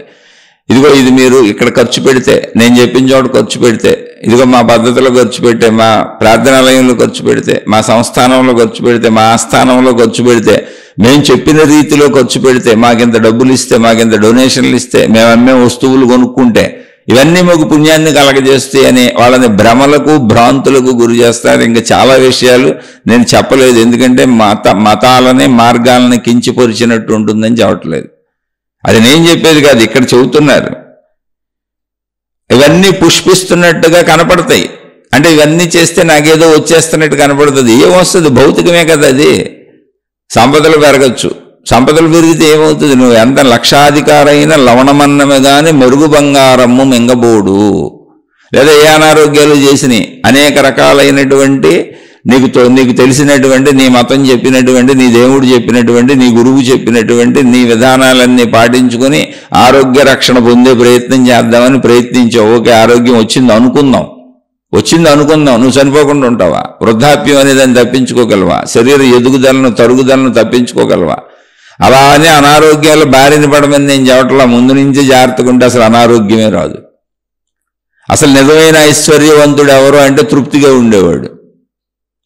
కాబట్టి నువ్వు భోగైశ్వర్యములకు ప్రయత్నిస్తున్నావు అంటే నువ్వు నిజమైన ఐశ్వర్యవంతుడివి కాదు. అనారోగ్యాలు తెచ్చుకొని వాటి రక్షణ కోసం ప్రయత్నించుకుంటూ మళ్ళీ ఆ రక్షణకు అనేక దైవ కార్యములు, ఉపాసనా కాండలు చేస్తున్నావంటే ఆల్రెడీ ఆరోగ్యాన్ని పోగొట్టుకున్న అల్పబుద్ధివి. కాబట్టి ఇవి ఫలించినట్టు నీకు కనిపిస్తే కానీ అవే నీకు ఉపయోగపడవు. ఎందుకని? అవన్నీ శరీరపరమైనటువంటివి, ఈ ప్రాపంచికపరమైనటువంటి విషయాలు. అవి నువ్వు ఆస్తులు పెంచుకున్నా, సంపాదన పెంచుకున్నా, సుఖభోగములను పెంచుకున్నా, సుఖభోగములు ఎంత పెరుగుతా ఉంటే శరీర మనస్సులు అంత పాడైపోతూ ఉంటాయి. ఎప్పుడు గుర్తుపెట్టుకోండి, సుఖభోగములు ఎంత పెరుగుతుంటే శరీర మనస్సులు అంత పాడైపోతూ ఉంటాయి. ఎందుకని? సుఖము పెరిగిన శరీరం కష్టం పడదు, కష్టపడని శరీరం అనారోగ్యాలకు గురైపోద్ది, కష్టపడని మనస్సు అనారోగ్యానికి గురైపోద్ది. తగినంత కష్టం ఉండాలి. అలానే సుఖభోగములకు అలవాటైన శరీరం అధికంగా తినేస్తారు, అధికంగా అనుభవించేస్తారు, అధికంగా అధికంగా ఉంటాయి. శరీర మనస్సులు పాడైపోతాయి, ఆరోగ్యాలు పాడైపోతాయి, బుద్ధి మందగించిపోద్ది. తగినంత శ్రమ ఉన్న చోటే పదును పెడుతున్నటువంటిది వజ్రముగా తయారైనట్టు. వజ్రం అవ్వాలంటే ఎంతో పదును పెట్టాలి దానికి. అలా వజ్రముగా తయారైనట్టు తగినంత శ్రమ ఉండాలి. అందుకని శారీరక మనోధర్మములను నిరంతర కోరికలకు వాడువారు అవివేకులు అని చెబుతున్నారు. అలా చెబుతూ పుష్పితాం, ఇవన్నీ పుష్పించినట్టు కనపడతాయి. కానీ ఇప్పుడు పుష్పాలు ఉన్నాయి, మీకు పుష్పాలు అనేకం కనపడతాయి. ఏముంది? పుష్పాలు చూడటానికే తప్ప, ఆనందించడానికే తప్ప. పుష్పాలు కడుపు నిండవుగా. ఒకసారి చూడండి, కడుపు నిండాలంటే ఏం కావాలి? ఫలాలు కావాలి, కాయలు కావాలి, ఆహార ధాన్యాలు కావాలి. పుష్పించినట్టు కనపడుతున్నాయి, అందంగా కనపడుతున్నాయి. అది పుష్పములు చూపులకు అందంగా కనపడతాయి, చూపులకు మాత్రమే అందంగా కనపడతాయి. కానీ అనుభవానికి దొరకవు, ఆకలి తీర్చవు. అలాగే నువ్వు భౌతికంలో పొందే విషయాలన్నీ, ప్రాపంచికంలో పొందే విషయాలన్నీ నువ్వు ఎన్నైనా చేసి, ఏ మతపరమైన, దైవపరమైన, గురుపరమైన, ఆధ్యాత్మికపరమైన కర్మకాండలు, ఉపాసనాకాండలు ఎన్ని చేసి నువ్వు భౌతికంలో ఎన్ని పొంది స్వర్గ సుఖాలు పొందినా అవన్నీ ఇక్కడే నశించిపోతాయి. అసలు స్వర్గ సుఖాలు పొందుతుంటే శరీరమే పాడైపోతూ ఉంటుంది. అధిక సుఖముల వలన శరీరం నశించిపోద్ది, మనసు నశించిపోద్ది. శారీరక మానసిక అనారోగ్యములు, దుఃఖములు కలగజేస్తాయి. బుద్ధి భ్రమణకు గురైపోద్ది అధిక సుఖముల వలన. ప్రతిదానికి తగినంత శ్రమ ఉండాలి. ఇదేంటి సామాన్య సూత్రం ఇది. అందుకని అవి ఫలించినట్టు కనపడితే కానీ నీకేం ఉపయోగం ఉండదు. ఇల్లంతా ధన సంపదలు ఉంటాయి, ఇల్లంతా మంచి సోఫాలు, సెట్లు, మంచి ఏసీలు, అంశతూలిక తల్పాలు, నౌకర్లు. అసలు నువ్వు పని చేయాల్సిన అవసరమే ఉంది. నువ్వు కూర్చున్న చోటుకి అన్నీ వచ్చేస్తాయి. స్వర్గం అంటే ఇంతే. నువ్వేం కష్టపడక్కర్లా, సంపాదించి పారేసావు, క్రియాకలాపాలు చేసేసావు, ఉపాసనా కాండలు చేసేసావు, కర్మకాండలు చేసేసావు. వచ్చి పడిపోయినాయి నీ మీద సంపదలు. లక్ష్మీదేవి మీ ఇంట్లోనే కూర్చుంది. కానీ నువ్వు కాలు కదపకుండా అన్నీ నీ దగ్గరికి వస్తుంటే నీకు అందించి నీ ఇంట్లో పనిచేసే వాళ్ళు ఆరోగ్యవంతంగా ఉన్నారు, నీ ఇంట్లో సేవ చేసే సేవకులు ఆరోగ్యవంతంగా ఉన్నారు, నీ ఇంట్లో నీ దగ్గర పనిచేసే వాళ్ళు ఆరోగ్యవంతంగా ఉన్నారు. నువ్వు మాత్రం శారీరక మానసిక ఆరోగ్యాలను కోల్పోయి ఊబకాయాలు వేసుకొని అలా నిన్ను నువ్వు మూసుకోలేక అనేక రోగాలకు గురవుతూ జీవితాన్ని అలా గడుపుతూ వెళ్తూ ఉంటావు. కానీ ఇంట్లో స్వర్గం ఉంది, సుఖం ఉంది, మొత్తం ఇల్లు వైభవంగా బయట వాళ్ళకి ఇంద్రభవనం లాగా స్వర్గంలాగా కనపడుతూ ఉంటుంది. నువ్వు మాత్రం అన్నీ అనిపిస్తావు. అందుకనే ఆకలి తీర్చినటువంటి ఫలములతో పోల్చారు. ఆ ఫలములు ఎలాంటి పుష్పాలు పుష్పించినట్టు ఆకలి తీర్చినటువంటి పుష్పములతో పోల్చారు. మనకు ఆకలి తీర్చేది ఏంటి? ఆహార ధాన్యాలు, ఫలాలు, కాయలు, పళ్ళు, అవి కావాలి. అలా మోక్షం అనే జ్ఞానం పొందని అవివేకులు వీళ్ళు. యాం ఇమాం అంటే ఇటువంటి వాటినే, ఇటువంటి యాం ఇమాం ఈ అంటే వాచం, ఇమాం ఈ వాక్యములను అంటే ఏంటి? ఇవి చేస్తే ఇది వస్తుంది, లాభం వస్తుంది అనేటువంటి మాటల్ని ప్రవదంతి విశేషించి చెప్పుచున్నారు. అంటే ఇప్పుడు ఎవరో ఒకళ్ళు చెప్తేనే వీళ్ళందరూ పాపం వాడు పోయేది. ఇప్పుడు తయారైనటువంటి గురువులు బ్యాచ్లన్నీ అట్టగా ఉన్నాయి. వాళ్ళన్నీ ఈ చేస్తే అవి వస్తాయని చెప్పుకుంటూ వెళ్ళిపోతున్నారు, ఫీజులు కూడా పెడుతున్నారు. కాబట్టి ఆ పేరు చోట్ల ప్రత్యేకించి ఏదో మతాన్ని గురించి చెప్పాను అనుకుంటారు. ఇక మీకు అన్నీ తెలుస్తాయి, ఊహించుకోండి అంతే. అన్నీ ఫీజులు, దీనికెంత దీనికెంత దీనికెంత, అన్ని చోట్ల ఫీజులు వచ్చేసినాయి. ఆ ఫీజులు కట్టి నువ్వు ఇవన్నీ చేసేస్తే నీకు లాభాలు వచ్చేస్తాయి. నీకు లాభాలు వస్తాయో తెలీదు, నీ ఇల్లు స్వర్గం అవుద్దో లేదో తెలియదు, కానీ నువ్వు ఫీజులు కడితే మాత్రం వాళ్ళు హాయిగా బతుకుతారు. ఎందుకని వాళ్ళకి కావాల్సిన డబ్బులేగా. అందుకని ఇటువంటి వాటిని ఎవరైతే చెబుతున్నారో, ఇటువంటి వాక్యములను ప్రవదంతి విశేషించి చెప్పుచున్నారో, వదంతి అంటే చెప్పటం, ప్రవదంతి అంటే విశేషించి చూడటం. తయా దాని చేత అపహృత అపహరించబడిన అంటే దాచివేయబడిన, చెప్పకుండా దాచివేయబడిన సత్యం అన్నమాట. చేతసాం మనస్సు గలవారును భోగైశ్వర్య ప్రసక్తానాం భోగములందు ఐశ్వర్యములందు అమితమైనటువంటి ఆసక్తి కలవారు. వీళ్ళు ఇక్కడ ఏంటి? అపహృత చేతసాం అపహరించబడినటువంటి చేతసాం మనసు కలవారు అంటే ప్రజల ధనాన్ని అపహరిస్తారు, ప్రజలకి సత్యం చెప్పకుండా దాచేస్తారు, జ్ఞానం వైపు వెళ్ళనివ్వరు. వాళ్ళు ప్రజలు జ్ఞానం వైపు మోక్షం వైపు వెళ్ళిపోతాయి. కర్మకాండాలతో భక్తి యోగంతో పని ఉండదు. అంటే శారీరక మనోస్థితుల్ని దాటేస్తారు. అవి తప్పని కాదు, వాటిని ఎంతో అంతే ఉపయోగించుకోవాలి. శరీరపరమైన ధర్మం ఎంతో అంతే. శరీరం 100 సంవత్సరాలకు అంతమైపోద్ది, 90కో 80కో మరణించే సమయానికి అంతమైపోద్ది. మనసు ఆ శరీరం ఉన్నంతకాలం దాన్ని నడపడానికి మాత్రమే అవసరం. అది ఎన్ని ఊహలు ఊహించినా. మితిమీరినటువంటి సంపదల వల్ల మనకేం ఉపయోగం లేదు. ఎంతైనా మనం ఆకలికి ఎంతో అంతే తినగలం. ఎన్ని బట్టలున్నా, లక్షల జతలు కొనుక్కున్నా రోజు ఒక జత కట్టుకోగలం. 1000 జతలు చెప్పులు పెట్టుకున్నా రోజు ఒక జత వేసుకోగలం. సంపదలు ఉన్నవే అన్న ఆనందమే తప్ప వాటిని అనుభవించటం ఒకసారి ఒకటే కుదురుతుంది. ఆ సత్యం తెలుసుకుంటే చాలు.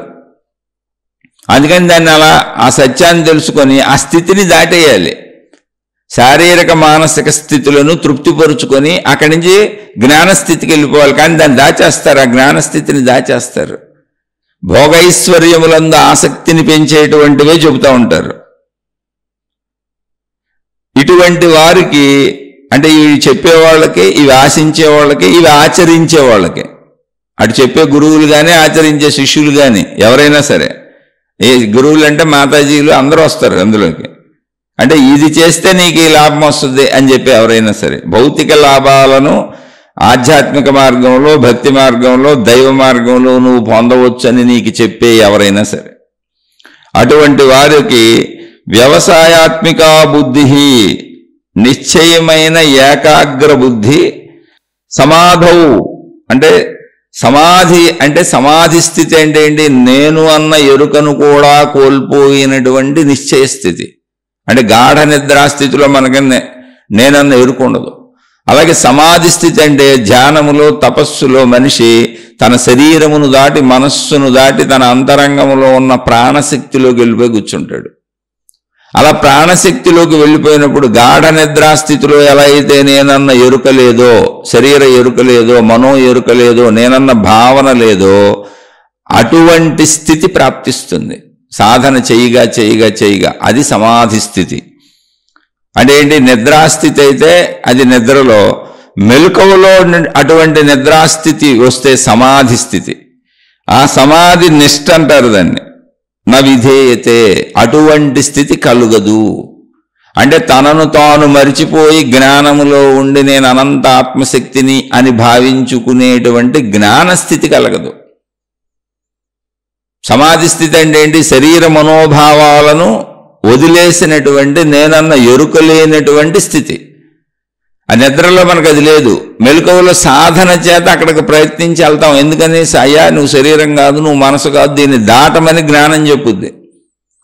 అయితే శరీర మనస్సులు లేవా అంటే 100 సంవత్సరాలు ఉంటాయి, 90 సంవత్సరాలు ఉంటాయి, 80 సంవత్సరాలు ఉంటాయి, మరణించే వరకు ఉంటాయి. కాబట్టి వాటికి అవసరమైనవన్నీ ధర్మంగా సమకూర్చుకో. జీవితకాలం అంతా వాటి కోసమే కేటాయించుకోకు. భోగైశ్వర్యములు వెనక పడకో. అలా పడ్డావంటే నీ మనసు వాటి కోసమే ప్రయత్నించుకుంటూ అవసరానికి మించిన వాటిని పేర్చుకుంటూ ఇంట్లో పెట్టు కూర్చుంటుంది. అలా ఇంట్లో పెట్టు కూర్చుంటే ఏంటి ఉపయోగం? ఇంటి నిండా గార్డెన్ పెంచుకున్నావు, మొక్కలు కనపడుతున్నాయి, పువ్వులు బోల్డ్ పూసేసినాయి. కానీ పూసిన పువ్వులు నేత్రానందమే తప్ప నీకు ఎటువంటి ఆకలిని తీర్చలేవు. నీ ఆకలి తీరాలంటే ఆహార ధాన్యాలు కావాలి. అలా అవి పుష్పముల వలె ఆనందాన్ని కలిగిస్తే నేత్రానందం. అవసరానికి మించిన సంపద, అవసరానికి మించిన సుఖాలు, అవసరానికి మించిన భోగములు, అవసరానికి మించిన ఏవైనా పుష్పముల వలె నేత్రానందాన్ని కలిగిస్తే తప్ప వాటిని భోగించడానికి ఉండదు. ఎందుకని? అవసరానికి మించి పోగు చేసుకుంటున్నావు. గార్డెన్ పెంచుకున్నట్టే. గార్డెన్ ఎలా? పూల గార్డెన్, ఆహార ధాన్యాలు కాదు, కాయలు పళ్ళు కాదు, దానికి సంబంధించినటువంటి వృక్షములతో కూడిన గార్డెన్ కాదు, ఆ తోట కాదు, పూల తోట. పూల తోటను పెంచుకుంటున్నాం అంటే అవసరానికి మించిన సంపద అంతా పూల తోటల లాంటిది. పూల తోటతో పోల్చారు అంటే అర్థం అవడానికి చెప్పారు. నయనానందకరమే తప్ప అనుభవానికి కుదరదు. అది నీ కడుపు నింపదు. కాబట్టి ఈ ఎవరైతే వేదవాద రతాహ ఉన్నారో, భోగ ఐశ్వర్యములయందు ఆసక్తి కలిగి, కోరికల యందు ఆసక్తి కలిగి, ఆ కోరికలు తీర్చుకోవడానికి, ఆ భోగములు అనుభవించడానికి, ఐశ్వర్యములు ఎలా పొందొచ్చో, ఎలా సుఖములు పొందొచ్చో వాటిని నిరంతరం పురాణములలో, ఇతిహాసములలో, గ్రంథములలో చెప్పబడినటువంటి వాటిని ధర్మంగా బతికితే, మంచిగా బతికితే, ఇది చేస్తే ఇలా సాగుతావు, నీకు ఇలా మంచిగా అన్ని సమకూరుతాయి అని చెప్పబడిన విషయాలను భోగైశ్వర్యములకు వాడుకుంటూ నిరంతరం వాటి మీదే దృష్టి పెట్టుకుంటూ జ్ఞానం వైపు వెళ్లకుండా జీవించే వాళ్ళెవరికి సమాధి నిష్ట కలగదు. వాళ్ళు వివేకహీనులు. వాళ్ళు ధర్మంగానే ఉండొచ్చు, మంచిగానే ఉండొచ్చు, తప్పులు చేయకపోయి ఉండొచ్చు, కానీ నిరంతరం భోగాసక్తితో దైవ ప్రార్థనలో నిరంతరం నన్ను రక్షించు, నన్ను కాపాడు, నాకు అన్ని సమకూర్చు. చాలా సింపుల్ మన లాంగ్వేజ్లో, వాడుక భాషలో. దేవుడా నన్ను కాపాడు, దేవత నన్ను కాపాడు, మా మతమా నన్ను కాపాడు, మా గురువా నన్ను కాపాడు, మా మాతాజీ నన్ను కాపాడు, ఏ పనైనా చెయ్యి.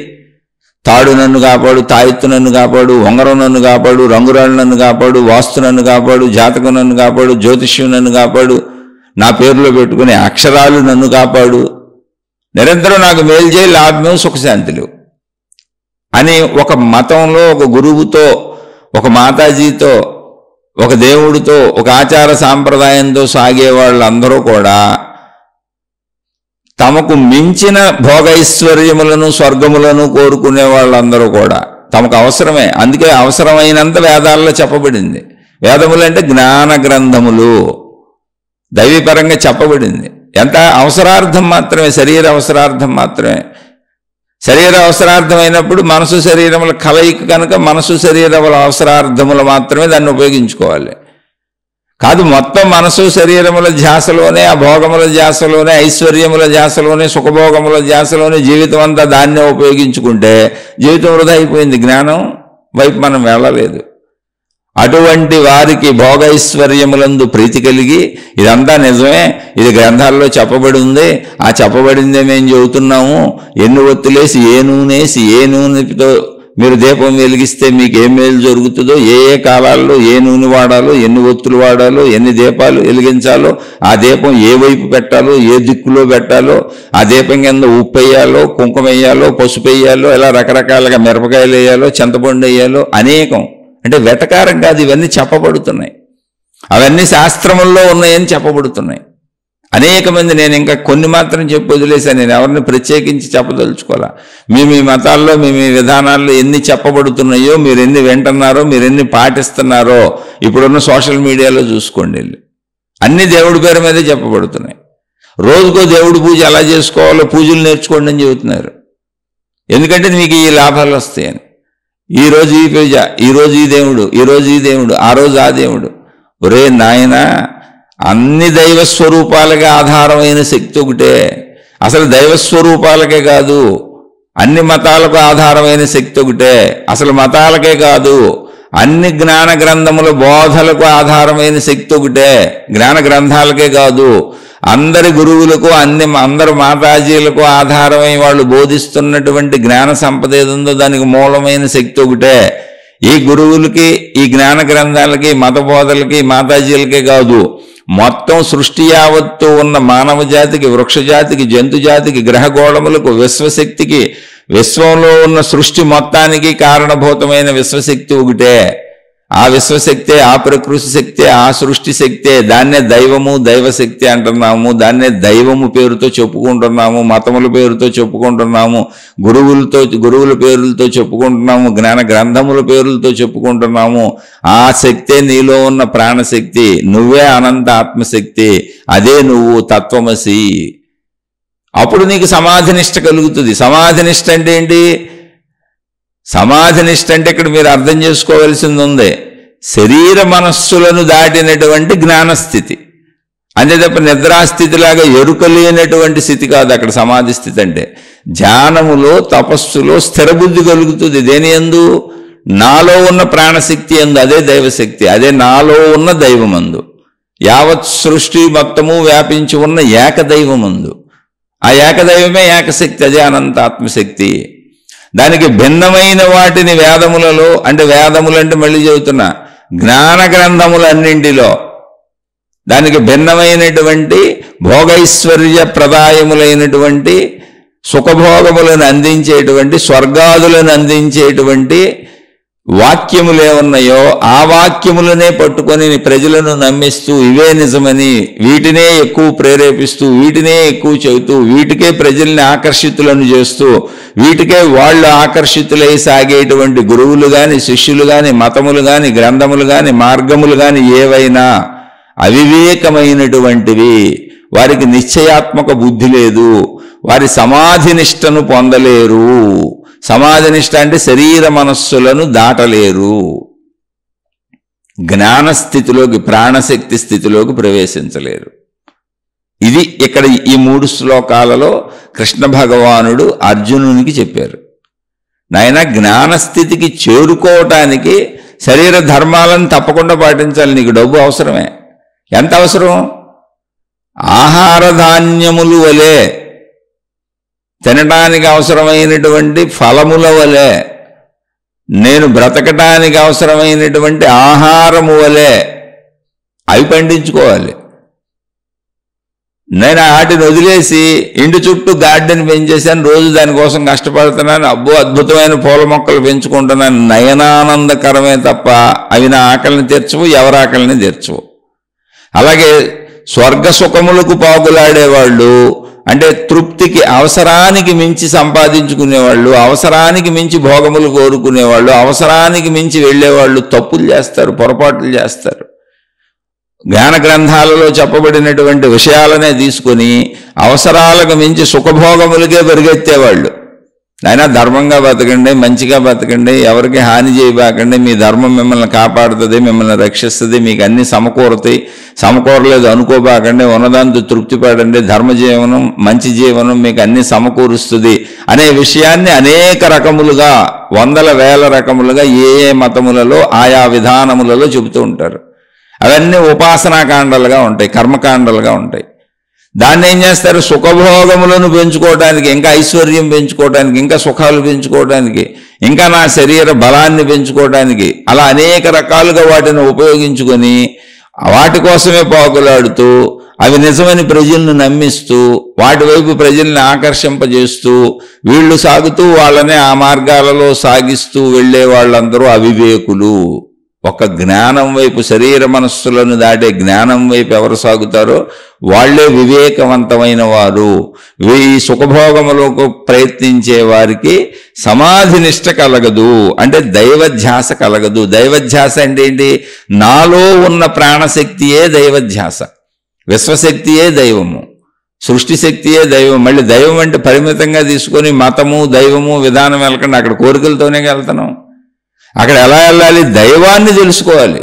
దైవం నాకేమిస్తారు కాదు, దైవం వల్ల నిరంతరం నాకు ఏ లాభం జరుగుతుందని కాదు, దైవం నుంచి నిరంతరం నేనేం పొందుతాను, నిరంతరం నాకు ఎలా సుఖభోగాలు దొరుకుతాయి, నాకు ఎలా రక్షణ దొరుకుతుంది అనేది కాదు. అది కొంతవరకు అవసరమే, శరీర ధర్మానికి అవసరమే, మనోధర్మానికి అవసరమే, అంతవరకే. అది దాంతో తృప్తి పడిపో.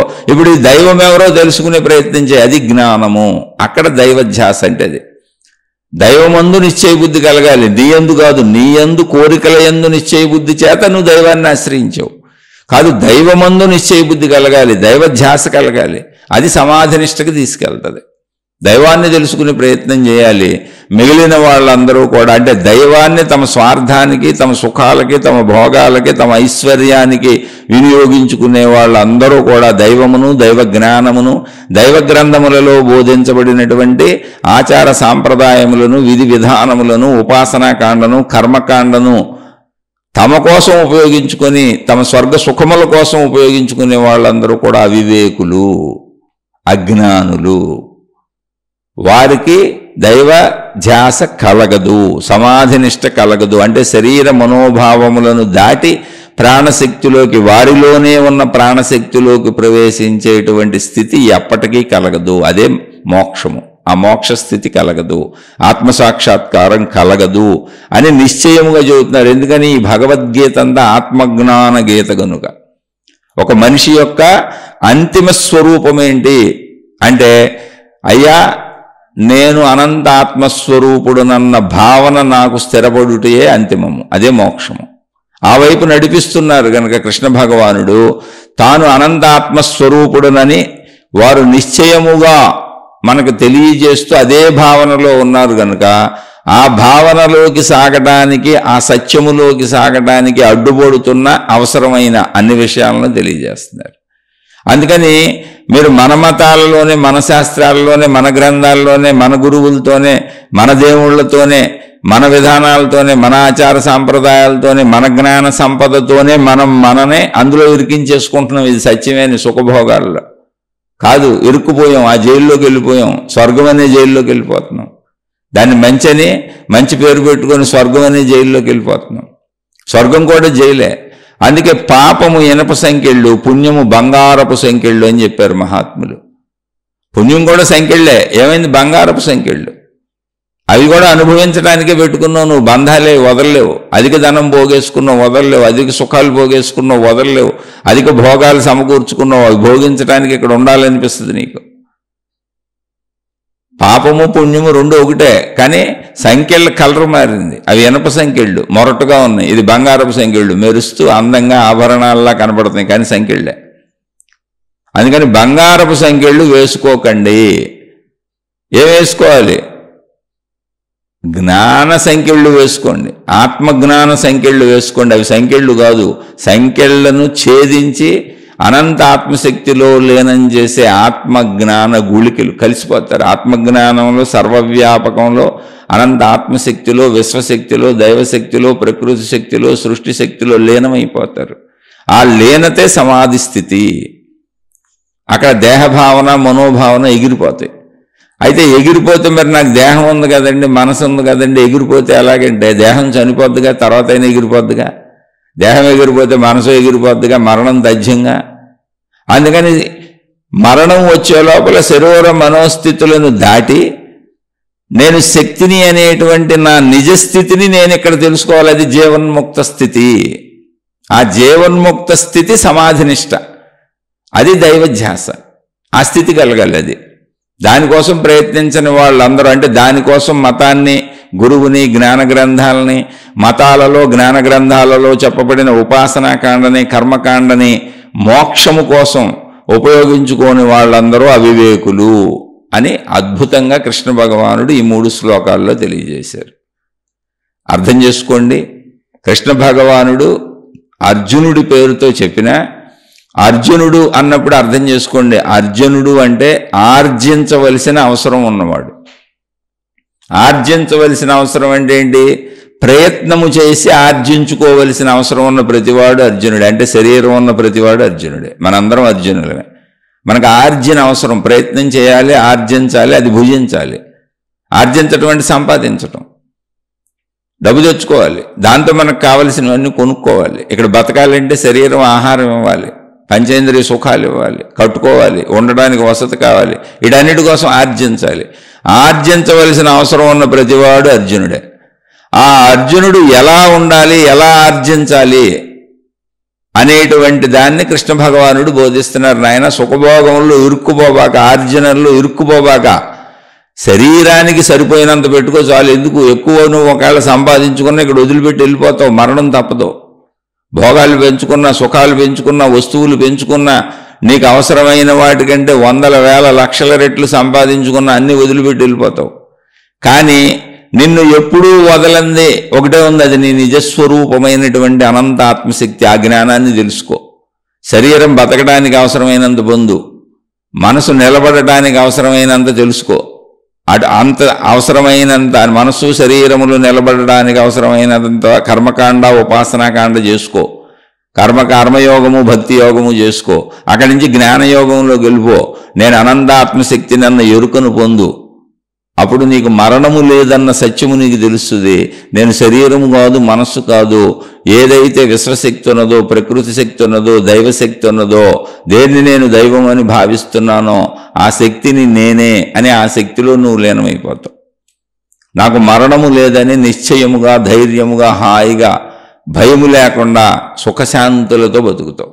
బ్రతికినంతకాలం జీవన్ముక్తుడుగా, జీవన్ముక్తురాలుగా బతుకుతావు. కాబట్టి అటువంటి జ్ఞానమును పొందు. ఇది జీవితం, ఎలా జీవించాలి అనేటువంటి భగవద్గీతను, జ్ఞానమును, ఆత్మజ్ఞానమును ఆర్జన అవసరం ఉన్న అర్జునుడికి కృష్ణ భగవానుడు చెబుతున్నారు. కృష్ణ అంటే ఏంటంటే ఆకర్షణ గలవాడు, ఆకర్షించువాడు. ఏది ఆకర్షిస్తుంది? సత్యం ఆకర్షిస్తుంది. సత్యమే కృష్ణుడు. కృష్ణ అనే పదములో 2 అర్థాలు ఉన్నాయి. ఒకటి నీలవర్ణము, అంటే నలుపుకు దగ్గరగా ఉంటుంది, నలుపు అనొచ్చు. అదేంటి? ఆకాశతత్వం అంతా కృష్ణతత్వమే. ఆకాశం అలాగే ఉంటుంది, మీరు సుదీర్ఘంగా చూడండి దాన్ని. అంటే సర్వవ్యాపక ఆకాశతత్వాన్ని చెబుతున్నారు కృష్ణ అంటే. అదే ఆత్మశక్తి. ఇంకోటి కృష్ణ అంటే ఆకర్షించువాడు. ఏంటి ఆకర్షించేది? ఆఖరికి మిగిలేది, ఆఖరికి ఆకర్షించేది, అన్నింటినీ తనలో లయింపజేసుకునేది ఏంటి? ఉన్న ఆత్మశక్తి అదే.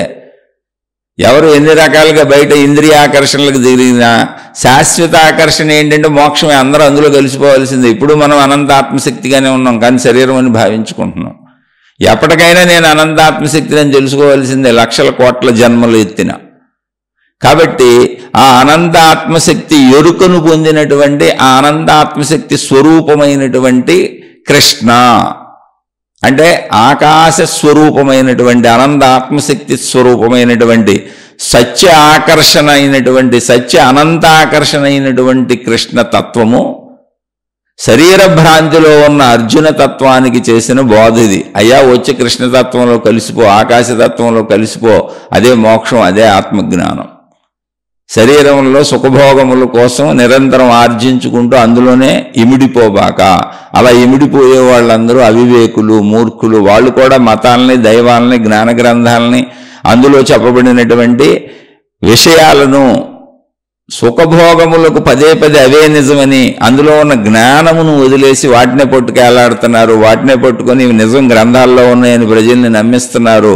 ప్రజలు పాపం నమ్ముతున్నారు, ఎందుకంటే అవి కూడా గ్రంథాల్లో కనపడుతున్నాయి కనుక.